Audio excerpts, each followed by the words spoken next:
serez mes témoins, une émission sur la télévision de Jésus-Christ. Vous serez mes témoins d'une émission.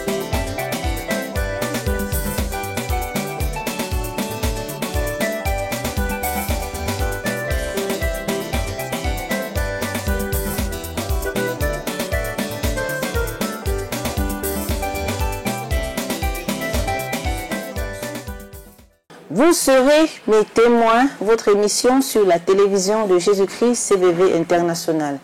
Vous serez mes témoins, une émission qui montre l'action du Saint-Esprit dans la vie des disciples et messagères formés ou en formation au sein du ministère chrétien du combat spirituel conformément à Acte 1, verset 8.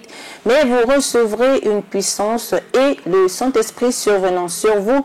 Vous serez mes témoins à Jérusalem, dans toute la Judée, dans la Samarie et même jusqu'aux extrémités de la terre. Justement, CVV International joue un rôle capital d'aller vers ceux-là qui ont expérimenté, voire palpé la main de Dieu, afin qu'ils nous partagent leur expérience, question de nous encourager et de nous fortifier. Ésaïe 8, verset 20, à la loi et au témoignage, si on ne parle pas ainsi, il n'y aura point d'aurore pour le peuple. Mesdames, messieurs, bien-aimés dans le Seigneur Jésus-Christ, shalom, merci de votre indéniable fidélité à la télévision de Jésus-Christ. Bienvenue à l'émission Vous serez mes témoins. Donc nous sommes très honorés de recevoir maman Patricia Kasongo-Tita. Shalom maman. Shalom. Vous êtes du siège de Toronto au Canada. Oui. Protocole de ce côté-là. Oui. Et promotion Jaël de Kinshasa. Oui. Vous travaillez à la garderie. Vous êtes en formation à la petite enfance. Oui. Avec vous, on va partager votre expérience à mi-parcours pour montrer comment le Dieu du combat spirituel est capable de ramasser l'indigent de la poussière et de faire asseoir à table avec les grands. Alors, vous êtes né d'une union illicite. Papa et maman n'étaient pas mariés en concubinage. Enfant non désiré, élevé par sa grand-mère maternelle, qui vous donnait même le sein maternel. Alors, à 5 ans, elle vous amène au village. Là-bas, vous vivez une vie. Vous constatez, hein, le climat n'est pas bon. Maison familiale avec oncle, tante, là où il y a l'inceste, il y a le vol. Votre grand-maman vous a amené chez une autre grand-mère dans un autre village sorcière. Là-bas également, la vie n'était pas facile. Alors, votre vie a été détruite, mais à 6 ans, beaucoup de choses sont passées dans votre vie. Alors, qu'est-ce qui se passe à 6 ans? À 6 ans, j'ai été violée par mon oncle, les demi-frères de ma mère et son cousin. Ils m'ont amené parce que ma grand-mère m'avait envoyé pour aller puiser de l'eau à la rivière. Elle a demandé à mon oncle là et son cousin de m'accompagner parce que c'était le soir. Quand ils m'ont amené dans une brousse. Ils m'ont violée. Quand ils m'ont violée, ils m'ont dit de ne pas parler. Si je parle, ils vont me tuer et me jeter dans la rivière. Nous sommes rentrés et ma vie a continué ainsi dans cette maison. La souffrance. J'ai appris tout dans cette maison. J'ai appris à voler. À voler quoi? La nourriture, à cause de la faim. J'ai appris l'inceste. J'ai appris à mentir dans cette maison-là. C'était vraiment catastrophique. Après avoir vécu toutes ces choses-là, je me suis dit, j'étais un enfant.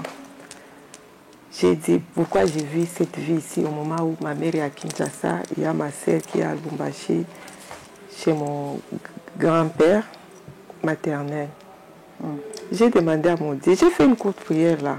J'ai dit, mon Dieu, est-ce que tu peux m'aider à me faire sortir dans ce village, rejoindre au moins ma grande sœur là où elle est à Lubumbashi, c'est chez mon grand-papa. En tout cas, Dieu avait écouté cette prière-là, parce que Dieu te connaissait qu'un jour, je témoignerai de sa part. Ma mère a envoyé le message à partir de Kinshasa jusqu'au village là où j'étais. Elle a demandé à ma grand-mère de m'amener à Lubumbashi. C'est ainsi qu'on a quitté le village avec ma grand-mère. Elle est allée me laisser chez mon grand-père. C'est là où j'ai passé encore une autre vie là-bas. Avec la maladie de ma mère, la souffrance a continué là-bas. On te traite comme un esclave. Tu dois travailler, on te réveille grand matin à 5 heures avant d'aller à l'école. pour nettoyer la maison, balayer la cour, faire tout. Après, tu pars à l'école. Quand tu rentres, on t'attend. C'est toi qu'on attendait pour aller au marché. Quand tu vas venir encore avec la faim, tu pars d'abord sans prendre de petit déjeuner, tu es affamé et puis on t'attend pour aller au marché. Je vais d'abord aller dans la chambre pour enlever les uniformes, tu pleures, je pleure. Après, je suis les larmes, je prends l'argent, je pars au marché. J'ai contré cette vie-là, des souffrances. Après la souffrance-là, quand même, ma mère encore, elle m'a payé les billets pour la région de Kinshasa. En venant à Kinshasa, j'ai rejoint ma mère et ma grande sœur et mon petit frère.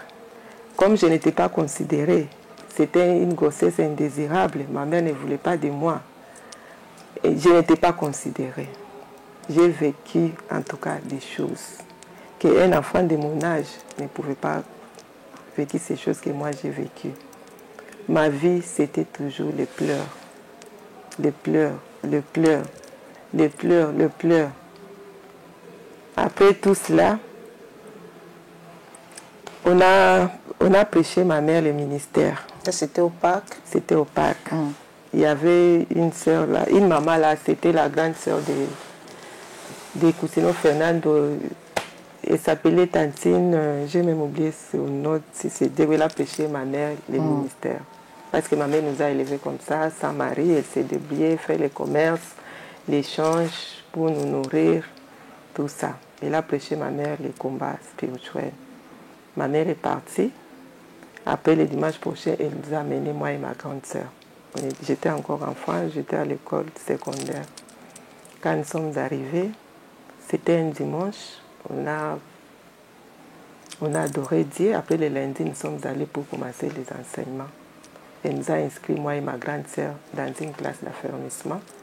À l'époque, c'était dans la classe de Maman Rose Lessie, parce qu'on était des JCC encore. Maintenant, ma mère avait voulu qu'on soit là pour nous contrôler, pour veiller si nous allons ou nous n'allons pas. On a commencé les enseignements avec ma mère, ma grande sœur.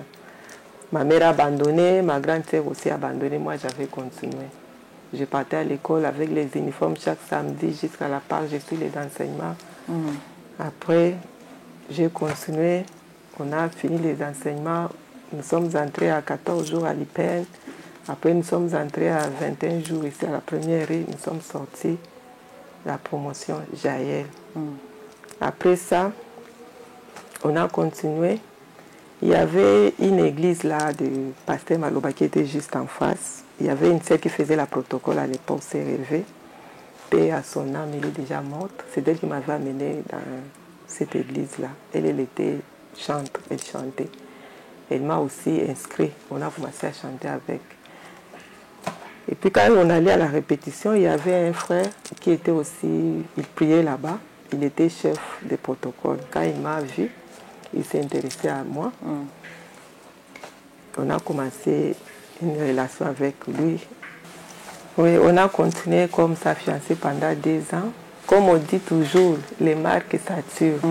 Malgré que j'avais suivi les informations, mais et les affermissements, je suis sortie, j'ai eu la promotion, mais je n'avais pas vraiment les enseignements. Moi, c'était parce que je partais, j'étais encore un enfant, j'allais pour plaire à ma mère. Mais je n'étais pas vraiment assis. Et puis, quand j'ai raconté les frères là, sorcières que j'étais, elle aussi dans les sorciers, les marques se sont attirées. On a commencé les fiançailles. Et puis, il est parti, il s'est présenté, il m'a doté. Quand il m'a doté pour moi, les mariages, parce que j'étais encore vraiment trop jeune, j'étais vraiment excitée à aller au mariage, fuir peut-être la souffrance, aller là-bas, au moins là-bas avec le mariage, mon mari, je vais me réfugier, ok.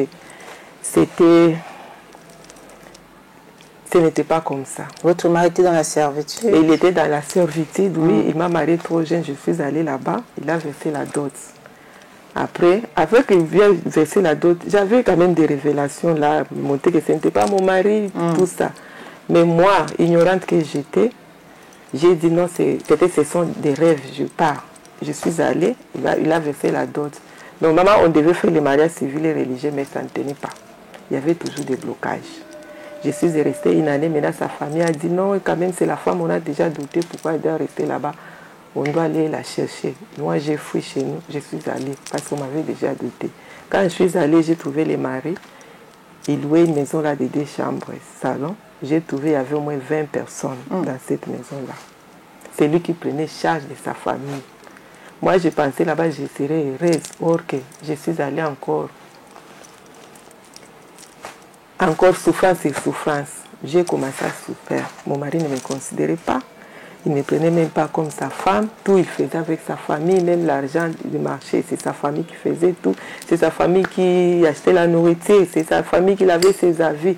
Moi, j'étais toujours comme ça en regardant. Maintenant, tout ça, ça a commencé encore à me faire mal. J'ai grandi dans la schizophrénie, j'ai grandi dans la peur, je ne parlais pas. En voyant comme ça, sa famille ne me respectait pas ou me voyait comme une chose là. En regardant tout ça, j'ai dit non. Si les maris sortent le matin pour aller travailler, moi aussi je fuis, je me lave, je vais chez ma grande sœur. Je vais rester là-bas toute la journée. Je vais manger là-bas, je vais rentrer que le soir. Et comme je partais comme ça, maintenant sa famille pensait que, comme nous, et puis je suis tombée enceinte. Quand je suis tombée enceinte, ils ont commencé à me critiquer. Oh, Ngazandumba, Kenda Kuna, Kenda Rozanibali, Mwana Wana Kubotama, Lisu ya Chinois, Zolo ya Mswahili, Miso Batobandundu. Comme moi, je sais que je connaissais ces hommes-là. Jusqu'à ce que je suis allée, comme il était dans la servitude, dès que je suis tombée enceinte, l'esprit de mort a commencé. Les gens commencent à venir me dire, on a rêvé pour toi, tu es morte. Moi aussi, j'ai rêvé. Mais avec ma prière, là, avec ma foi, comme Dieu me connaissait, qu'un jour aujourd'hui, je vais témoigner sa part, Dieu me protégeait. Je suis allée mettre ma première fille au monde. C'était toujours difficile. Servitude, il y avait la bagarre, il y avait vraiment les incompréhensions. Si lui, il a dit I, moi, comme si moi j'ai dit oh, lui, il a compris que c'est I. On a commencé à se chamailler. Maintenant, j'ai pleuré toujours. Comme j'ai commencé à pleurer depuis mon enfance, ma vie, c'est de pleurer.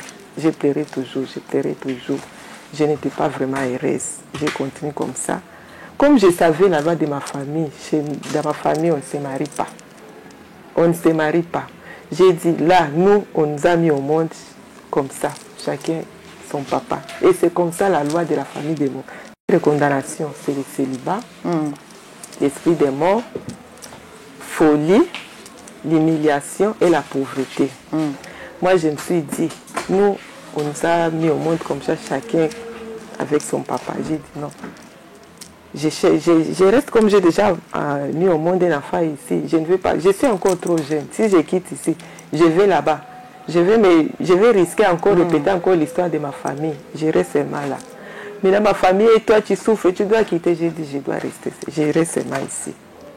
J'ai continué comme ça et je suis tombée enceinte de mon garçon, deuxième enceinte. Toujours dans cette souffrance-là. Pour voir même l'argent des maris comme ça, je ne voyais pas ça. Je vois seulement dans la nourriture. Tous ses frères, ses cousines qui faisaient pour moi. Qui faisaient tout pour la maison, pour moi et pour leurs frères. Tu vas voir, peut-être vous dormez comme ça avec les frères, ils ne toquent même pas. Ils ouvrent seulement la porte. Oh, je vais chercher. Leurs valises étaient dans notre chambre. Si tu dis, oh non, toi ne parle pas, toi tu veux me chercher des problèmes, tu veux qu'on me tue. Lui, il a peur de sa famille. Moi aussi, je me suis dit, j'ai été maltraitée, j'ai été humiliée. Je ne faisais que pleurer. Jusqu'à ce que j'étais presque à terme de... Non, là, oui, j'étais presque à terme de mon fils. Il m'a dit, oh, après ça, son père était venu du village, avant que j'aille la grossesse de mon fils. Son père était un polygame là, il avait, si c'est 3 femmes, il avait 40 enfants. On a dit non, il est malade, il est tombé malade, il avait la prostate. Il devait venir à Kinshasa pour se faire opérer. Il a dit non, ses frères ont décidé, il doit venir rester chez nous dans notre maison. J'ai dit non, toi tu n'es même pas l'aîné, tu es si ses nerfs viennent.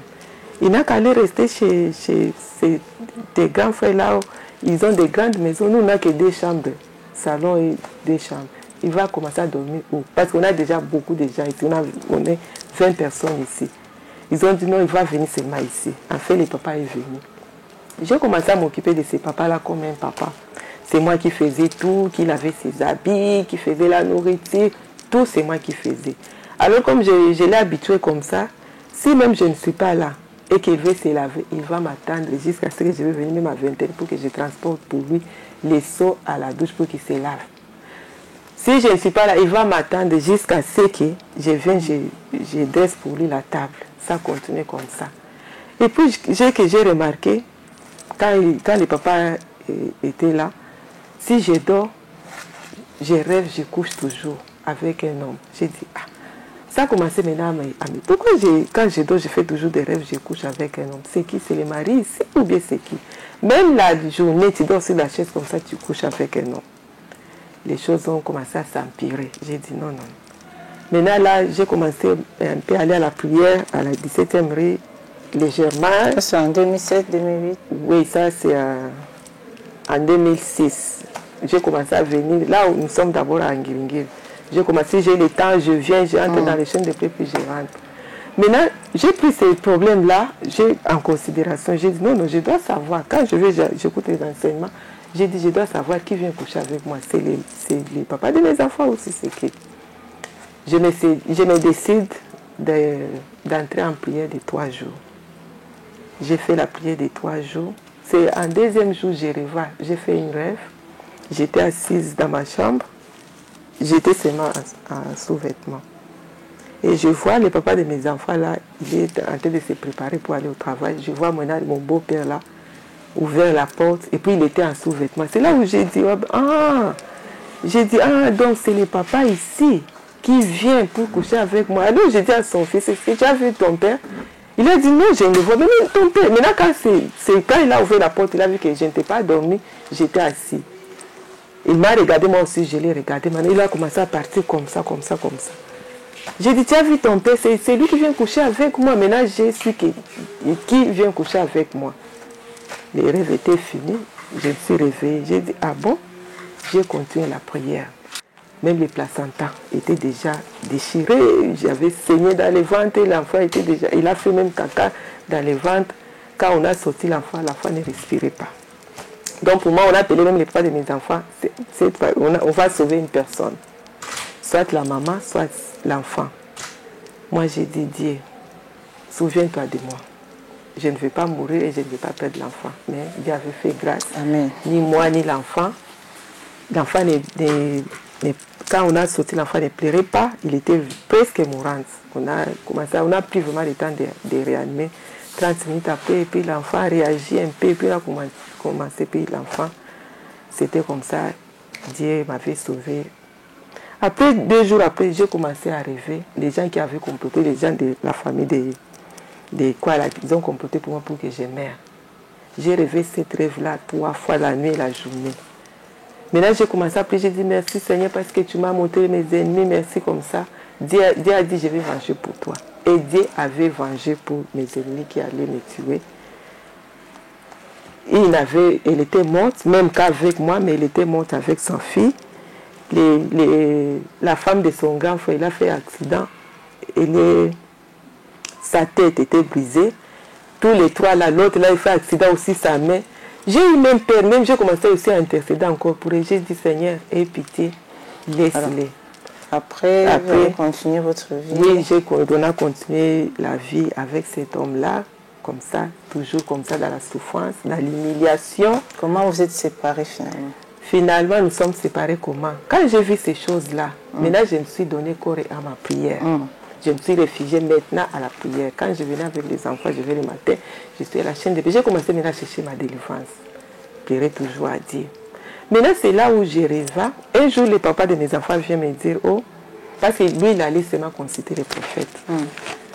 Il vient me dire, oh, toi, mes prophètes m'ont dit que tu vas devenir fort. J'ai dit au nom de Jésus. Je refuse. Il m'a dit, quitte là, au lieu de dire amen, toi, tu dis que tu es orgueilleuse. J'ai dit, non, non, non, je ne peux pas. Après, j'ai négligé, je n'ai même pas pris cette message-là en considération. Moi, j'ai continué mes prières. Une semaine après, c'est mon fils, il avait 6 ans. il veut me dire, maman, j'ai rêvé pour toi, tu es devenue folle. Tu es sortie par la fenêtre, tu es partie comme ça en courant. J'ai dit ça devient sérieux. Je vais entrer à prier pour chercher la révélation d'où viendra cette folie. C'est là où Dieu me montra comment la folie là allait venir. C'était les sorciers de ma famille et les sorciers de la famille de père de mes enfants là. Ils se sont réunis pour me donner cette folie là. Dieu m'a montré comment la folie était venue. Dieu m'a délivré. Amen. Et puis, j'ai continué toujours mes prières, chercher Dieu dans la repentance. Chercher Dieu, j'ai cherché Dieu en désordre. Pleureuse, j'étais là. Chaîne de prière, retraite, quarantaine. J'étais toujours en train de chercher Dieu. Et maintenant, là, j'ai une révélation. J'étais en prière. J'ai dormi au salon. J'ai vu la malade du papa de mes enfants. Là, il vient et regarde maintenant la fenêtre, derrière la maison, la fenêtre, il regardait comme ça. Moi, j'ai ouvert les yeux, je l'ai regardé comme ça. J'ai vu, je dors à moi tranquillement parce que j'ai déjà fermé toutes les portes. Je dors, je saute comme ça, je regarde, je la vois en train de descendre à l'escalier. Je me suis sautée, j'ai dit, maman, tu es entrée par où? Elle m'a dit, elle a commencé, elle a dit, toi là, tu as fermé les portes, est-ce qu'en haut là-bas tu avais fermé? Je suis entrée par la fenêtre en haut, parce que là-bas c'était ouvert. Parce que le papa de mes enfants dormait en chambre, moi je dormais, j'étais en prière. Je lui ai dit, pourquoi, qu'est-ce que tu es venu faire ici la nuit comme ça? Je suis venu chercher une autre chose.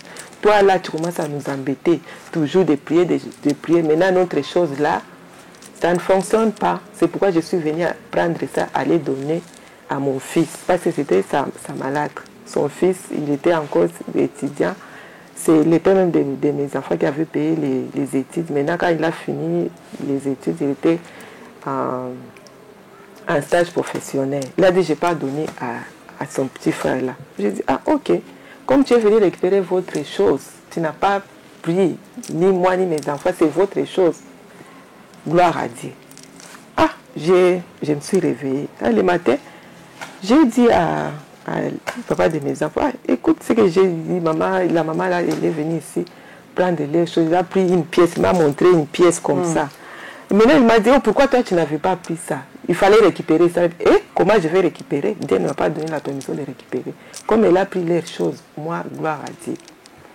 Quand j'avais cette révélation, c'est là où le problème a commencé. Le papa de mes amis a commencé à m'inciter, moi je suis une femme de malédiction, je suis sorcière, je suis sirène. Il a commencé à me traiter de tous les injures possibles. Ça ne faisait même pas 2 mois, là où il travaillait, comme maman, il y a une maman qui témoignait, les yeux, la malédiction d'une personne peut entraîner même une société. C'est fait à cause d'une malédiction d'une personne. Oui, je confirme. La malédiction des papas de mes enfants va entraîner que la société là tombe en faillite parce qu'il travaillait avec les codes. Quand sa famille a récupéré son code là, la société est tombée en faillite, sa malédiction. On a fermé la société, ils sont passés à des comptes finales. Quand même, on a donné à chacun son argent. On a commencé, l'argent là, je n'avais même pas voir. Je n'avais pas vu ça. Alors vous vous séparez comment? Et puis nous sommes séparés comment? Parce qu'on a commencé à souffrir, on ne pouvait pas payer la maison, on ne pouvait pas payer. J'ai déclaré, on t'a donné l'argent. Donne l'argent, on achète quelque part. Et puis les autres, on peut commencer quand même à se débrouiller en attendant que tu trouves un travail. Elle m'a dit que non, l'argent là, d'abord j'ai gardé à la banque et ceci, c'est là. Après un jour, je me suis dit non, on va chercher l'argent.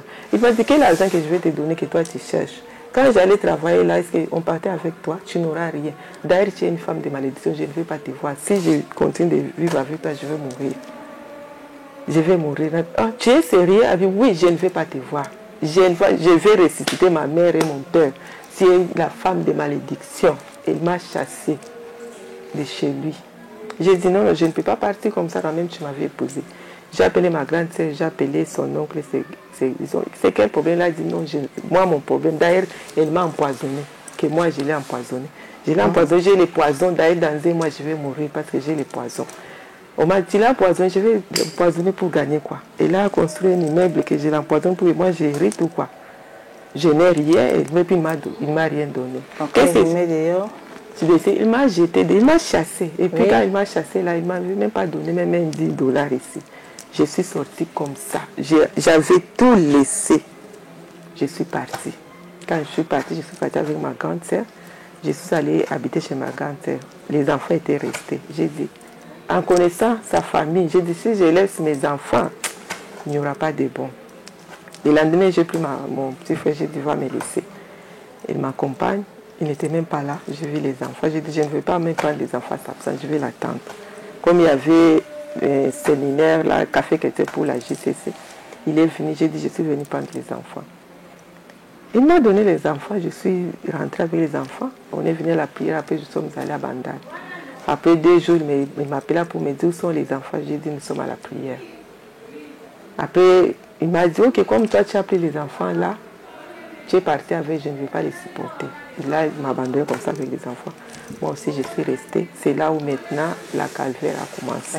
Juste après, comment était votre vie? Vous vous réfugiez à la 17e? Je me suis réfugiée parce que je n'avais rien. Comment je vais vivre? Je vais pleurer, sans rien. Je dis, je vais pleurer à la 17e rue, je vais pleurer, quarantaine, chaîne de paix. Je me suis réfugiée. J'étais devenue phasère ici avec mes enfants.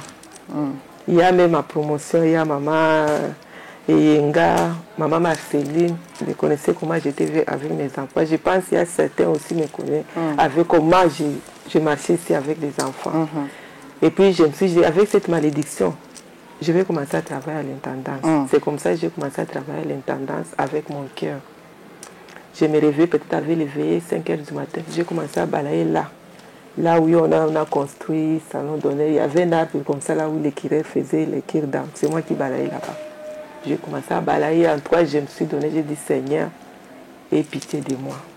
Selon mon origine, moi, humiliation, c'est trop. Et qui? J'ai commencé à chercher Dieu, à pleurer. Malgré tout, je venais toujours avec mon enveloppe. Je s'aimais toujours. Je viens même après, je quitte Bandal pour venir, mais je ne manque pas la semence pour faire. Qu'est-ce qui s'est passé lors du séminaire du pasteur Chimbundu? Lors du séminaire du pasteur Chimbundu, j'ai eu une révélation. Il y avait beaucoup de gens. Beaucoup de gens ici à la 17e rue. Alors, il n'y avait pas de place. Moi, quand je suis venue comme ça, je me suis assis là-bas, à la 17e rue, là, dans la rue. J'écoute même les enseignements ici parce que là-bas, il n'y a même pas là où je vais mettre les pieds. C'est là où j'ai vu le pasteur Chimbundu prêcher. Il descend sur le podium, il commence à marcher dans la foule, voir si les gens suivent bien la prédication, est-ce que les gens sont confortables ou ceci, cela. Il est sorti jusque là-bas, dans la rue, il m'a regardé, j'étais assis par terre. Il m'a regardé avec la sécurité derrière lui. Il m'a passé. Quand il a passé, j'ai vu lui rentrer encore en arrière. Il m'a regardé. Il n'avait pas parlé. Il a sorti quelque chose dans sa poche, comme un papier là, il m'a donné. J'ai dit, pendant beaucoup de foules comme ça, il m'a vu seulement moi, il m'a donné ces papiers ici. J'ai commencé à prophétiser. J'ai dit, Seigneur, j'ai récupéré tout. J'ai récupéré, Seigneur, avec ces papiers ici. J'ai prié. C'était les rêves. Après ça, parce que ma mère était déjà au Canada, il nous avait déclaré, les dossiers étaient compliqués. On était parti à l'interview, on a dit seulement moi qui n'avais pas bien parlé, les dossiers étaient rejetés. Ma mère a dit, c'est fini. J'ai fait quand même pour mon petit frère, notre cadet, et pour ma fille. Pour toi, en tout cas, comme tu as des enfants, tu es déjà maman, c'est compliqué. J'ai dit, je ne sais pas. Je me suis donné seulement à Dieu. J'ai dit, Dieu, je n'ai aucun refuge, je n'ai aucune source, je n'ai que toi. Fais de ma vie ce que tu veux. Je sais que je pleurais toujours, Seigneur, je suis une sorcière.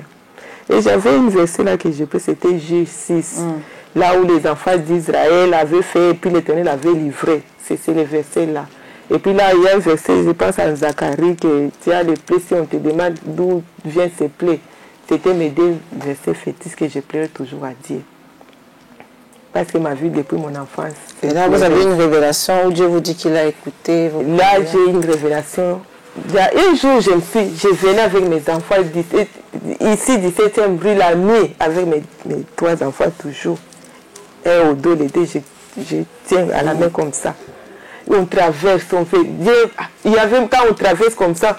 Toi, tu es passé comme moi ici. Il y avait les coulons, on avait attaqué les gens. J'ai dit, ces gens-là, ils ne sont pas pour moi. Moi, je vais passer parce que je vais chercher Dieu. Dieu a dit, quand on parle de chercher, il nous protège. Les coulous n'allent pas sur mon chemin. Là, j'ai une révélation. Un jour, j'ai dit, j'ai pleuré, à pleurer, je suis restée. Parce que on dormait seulement ici avec mes enfants. Si j'ai fini, j'ai balayé, j'ai fait tout. Un jour, je pense, ce jour-là, j'avais balayé ce 3e compartiment ici, moi seule. Et je suis tombée malade. Quand j'ai fait, c'est les sables qui sautaient dans mon... Les dos me faisaient mal, j'étais fatiguée, j'ai pleuré, Seigneur, cette vie où je vais commencer avec les enfants ici. Maintenant, les gens qui témoignent ici, Seigneur, ils prient dans quelle langue? Pourquoi tu n'écoutes pas? C'est comme si la situation s'empire du jour au jour. C'est là où Dieu m'a dit, j'ai écouté tes prières. Amen. Maintenant, je vais t'essuyer les larmes. J'ai dit, j'ai sauté. Ah, Dieu a dit qu'il va m'essuyer les larmes. Comment? Parce que je ne voyais même pas, ça va commencer comment? J'ai dit, tellement la souffrance là, je suis allée faire même domestique. C'est cette semaine-là, j'ai eu une révélation. Je suis partie aux États-Unis. J'ai dit, ah, c'est comme ça les États-Unis, il n'y a pas de clôture. Les États-Unis, le Canada, là, comme j'avais dans les révélations, c'est exactement comme j'avais vu. J'ai une révélation, je suis partie aux États-Unis. J'ai dit, et moi, Patricia, ici, aux États-Unis, je vais appeler mes amis là-bas, ils vont s'étonner comment, quel miracle. C'était un rêve. Et le lendemain, je vais à la prière, il y a un modérateur qui monte sur la chaîne. J'ai oublié même la révélation. Il dit, il y a une personne ici qui avait rêvé les États-Unis, ça serait une réalité. J'ai saisi ce témoignage. J'ai dit, c'est moi. Une semaine après, exactement, on a répondu. Moi qu'on avait rejeté le dossier. On avait dit, c'est fini. D'ailleurs, c'est moi qui avais mal parlé. On fait seulement pour mon petit frère. Mais on a accepté seulement les dossiers, moi qui avais des enfants. Le gouvernement canadien a accepté nos dossiers. On a envoyé, il ne faut pas faire les examens. Je suis allée, j'ai fait les examens. J'ai dit, tiens, je ne revenais pas, c'est vrai ou bien c'est faux. Après les examens, un mois après, envoyer les passeports. On a envoyé les passeports. Mais les passeports traînent. J'entre encore à prière. J'ai une révélation. Les passeports étaient suspendus sous l'arbre dans la maison de ma grande sœur derrière sa maison. Je suis partie là-bas. Maintenant, mon beau-frère regardait. Il a dit, oh, mais c'est les passeports. J'ai sauté. Non, c'est mes passeports. Je vais voyager, moi et mes enfants. J'ai sauté sur ça. J'ai arraché. J'ai regardé comme ça. Il y avait des visas. C'était le sommet, c'est fini. Et cette semaine-là, je suis venue à la prière à 6-8 le matin. Quand j'entrais seulement à la 17e, il y avait un papa qui modérait souvent la 6-8 là. Quand j'entends la parole là, déjà, quand j'entre avec cette parole, il y a une personne ici. Cette semaine, c'est une semaine de bonnes nouvelles pour toi. Tu auras une bonne nouvelle. Mais quand j'ai écouté cette parole-là, ça m'a donné la joie. C'est comme si on parlait à moi. Je suis venue directement, l'agent de transport que j'allais au travail, j'ai ce message. J'ai dit, je vais même aller en pied au travail. Exactement, dernièrement, cette semaine-là, j'avais eu de bonnes nouvelles. On a appelé là, les passeports étaient venus avec les visas. Dieu a fait, j'ai voyagé avec mes enfants. Amen. Nous sommes allés au Canada. Je suis allée au Canada, nous sommes arrivés, en tout cas, c'était bien, tout ça. Puis les complications, encore, ça a commencé avec moi-même. Je suis allée au Sheltel, j'ai trouvé mon appartement. Et puis on a commencé à m'appeler pour les remplacements. Comme Dieu m'avait promis qu'il va essuyer mon larme. Un jour, je suis levée pour aller au... Non, mais j'attendais que ma fille, c'est là pour que je l'accompagne pour prendre le bus scolaire. J'ai vu un téléphone sonner. J'ai vu Congo Kinshasa. Je décoche le téléphone, mais je vois, oh bonjour, Patricia, quelqu'un me savait. Tu sais qui? Oh, c'est moi, docteur Didier. Mais là, docteur Didier, là, il fuit mon fiancé avant que je l'avais refusé parce qu'il était encore étudiant, tout ça. Il m'appelle, c'est moi, docteur Didier. Moi, je suis sautée. Toi, parce que je n'avais plus l'idée en lui. Il était parti, il fait sa vie, moi aussi, j'ai fait ma vie. C'est toi, oui. Qui t'a donné mon numéro? Eh bien, c'est ma grande sœur. Elle a dit, comment? Tu sais que tu es toujours la femme de ma vie. J'ai dit, non. Moi, je m'étais mariée, toi aussi. Non, moi, ça n'avait pas marché. Toi, tu es toujours la femme de ma vie, je vais t'épouser. J'ai dit, malgré tout ce que je t'avais fait, j'ai 3 enfants. Elle a dit, oui, tu es la femme de ma vie. Alléluia. C'est comme ça. Moi, je pensais que c'était... Parce que j'avais ici aussi une révélation. Dieu m'avait montré j'avais demandé à Dieu si j'ai commencé à exaucer un par un. Je revois, je me suis mariée, mais avec qui je ne savais pas. J'ai dit, moi ici, je n'ai pas, parce que chez nous là, il n'y a pas de mariage. Moi, avec les enfants ici, on m'a chassé au mariage que j'étais sorcier. Qui va encore me marier? Moi, l'espoir était fini. En tout cas, je ne pensais pas qu'un jour. Mais j'ai prié quand même, j'avais la foi. Parce que j'avais demandé à mon Dieu. C'est comme ça qu'il m'a dit que je vais t'épouser. Moi, je pensais que c'était une blague. Quand ma mère était venue ici, c'était en 2000, je ne sais pas, 2002. Oui, il est parti verser la dot à ma mère. Et puis ma mère est rentrée, elle m'a dit, je prépare déjà les mariages. Tu te prépares pour venir, j'envoie les billets. Je me prépare déjà pour les mariages. J'ai dit, mariage quoi? Un mariage religieux civil. J'ai dit, non. Tu es sérieux? Elle a dit, oui, je suis sérieux. Puis on a commencé à parler, on a commencé, je suis venue. Quand je suis venue, ma soeur, Dieu est fidèle. Alléluia. Vraiment, Dieu m'a payé. Dieu m'a payé. Les mariages là, c'était mariage. L'homme là m'a honoré comme une jeune fille de 20 ans. Ceux qui savent même mon siège, ils vont confirmer ce que j'ai dit. Et comme j'ai pensé qu'à moi, la maman a trouvé, elle a mis ça, j'ai pensé peut-être mariage Joanna, quand il y a bongo bongo. Non, ce n'était pas comme ça. Comme une jeune fille. Amen. Donc il m'a honoré. Et puis il a préparé ces mariages-là. Lui, il n'a pas eu à faire part là lui-même. Lui-même. En commençant par le mariage civil, dans la salle, à l'église, même à l'église, il m'a marié. Il y avait même des motards. Quand on partait, on dit, c'est qui ça? On voyait peut-être c'est de quoi tu sais qu'elle dit. Or que c'était, je pleurais, moi ici. Alléluia. Moi ici. Il faut regarder d'abord la voiture là où j'étais montée, les roulages là-bas devant. Voilà, non. Dieu. Alléluia. Dieu. Regarde la robe là-bas.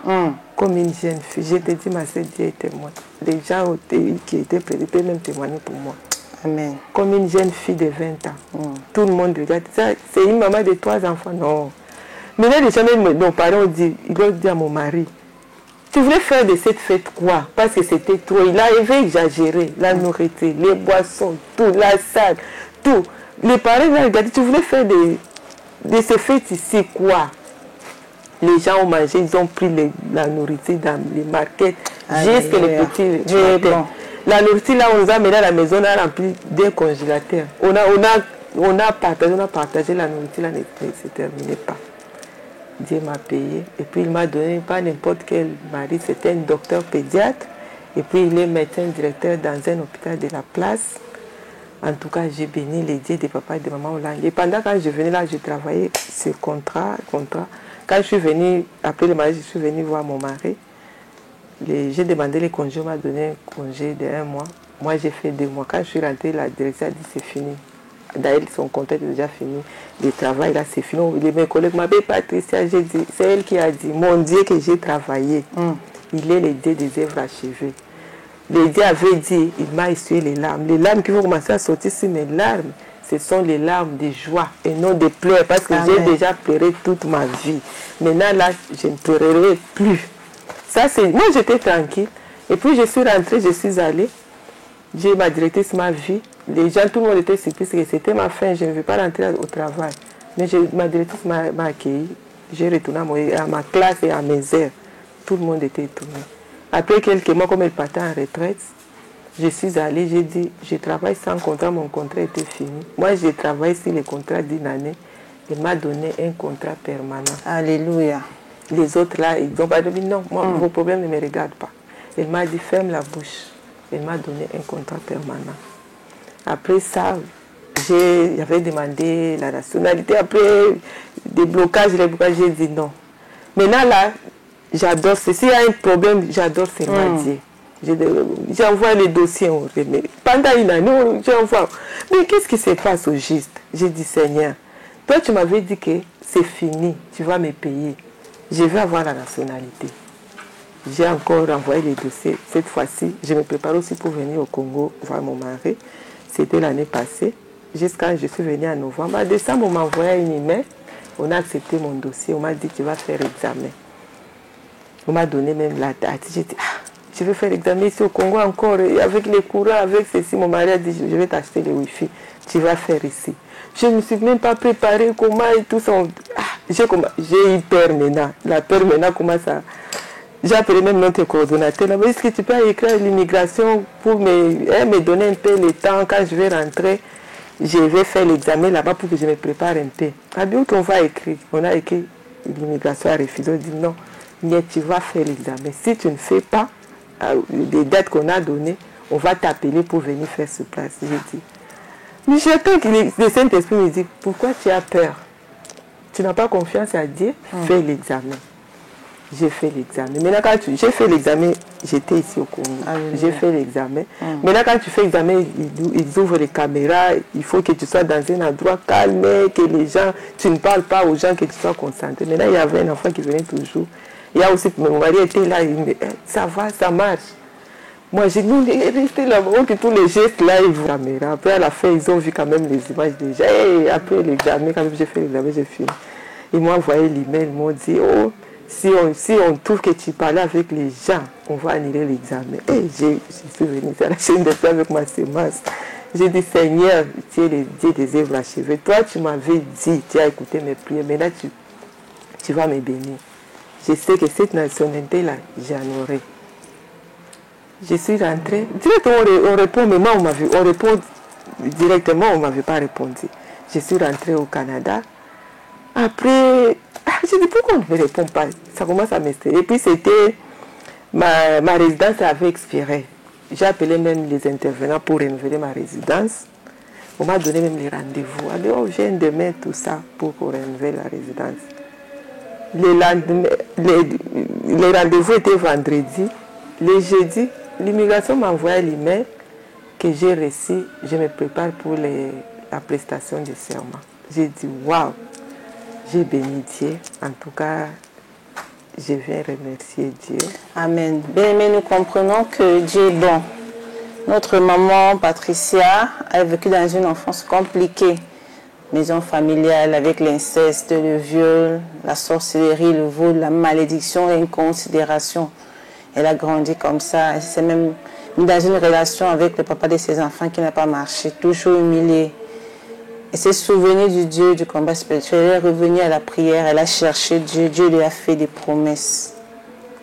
J'ai écouté tes prières. Je vais récompenser tes sacrifices. Elle qui servait Dieu à l'intendance, elle n'a pas regardé à tout la poussière, l'humiliation. Elle continue à travailler. Dieu qui essuie les larmes et là, je te ferai oublier la honte de ta jeunesse. Oui. Il a répondu. Il a donné Marie. Il a donné le voyage, j'ai la nationalité. Il m'a donné les contrats permanents au travail, j'ai des assurances, j'ai tout. En tout cas, j'ai béni tout ça, c'est la grâce. Nous vivons des phénomènes compliqués, des maris de nuit, des malédictions. Avec le cas, d'où viennent ces blessures que tu as aux mains? Je les ai reçues, ceux qui étaient censés m'aimer. Elle a été humiliée, blessée, rejetée, enfant non désiré. Les ténèbres règnent dans sa vie. Mais la Bible déclare, les ténèbres ne régneront pas toujours. Amen. Dieu est venu mettre fin aux ténèbres. Il déclare, quand Dieu ramena les captifs de Sion, j'étais comme ceux qui font un rêve. Pour elle, elle avait rêvé qu'elle devait aller aux États-Unis. Comment ça va se passer? Mais Dieu, qui est le maître des temps et des circonstances, a créé une situation. Et aujourd'hui, notre maman est au Canada, elle est mariée avec un mari. Merci maman Patricia Kassongo pour votre témoignage. Que Dieu vous bénisse. Salutations au siège de Toronto au Canada. Que Dieu vous bénisse, que Dieu bénisse votre mari, que Dieu bénisse vos enfants et qu'il continue à se manifester dans votre vie. Nous avons reçu, mesdames et messieurs, Madame Patricia Kassongo Tita du siège de Toronto au Canada, protocole Jaël de Kinshasa, qui travaille à la garderie et est en formation à la petite enfance. Merci maman. Merci beaucoup. Bon retour chez vous. Merci. À nous revoir, mesdames et messieurs, pour un prochain numéro. Que Dieu vous bénisse. Shalom. Vous serez mes témoins, une émission sur la télévision de Jésus-Christ. Vous serez mes témoins, une émission...